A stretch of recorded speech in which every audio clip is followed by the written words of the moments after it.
તો વાત કરીએ 2025માં આપણા હેલ્થ ગોલને એચીવ કરવા માટે આપણે એવી કઈ ભૂલો છે કે જે ના કરવી જોઈએ, અને એ ભૂલો ખરેખર આપણા માટે ખૂબ જ નુકસાનદાયક સાબિત થાય છે અને આપણા હેલ્થ ગોલમાં રોડા નાખે છે, હેલ્થ ગોલને એચીવ કરવા નથી દેતી.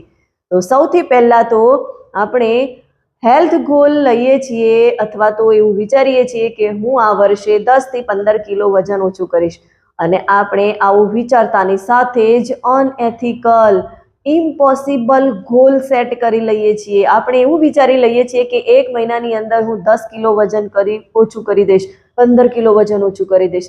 તો આ ઇમ્પોસિબલ ગોલ છે. આ ગોલ તમે એચીવ તો કરી લો છો, પણ એ એચીવ કરવા માટે તમે હેલ્ધી વેમાં નથી જતા અને એનાથી તમને ઘણા બધા નુકસાન થાય છે. તો આપણે એવો ગોલ સેટ કરવો જોઈએ કે જેનાથી આપણે પોસિબલ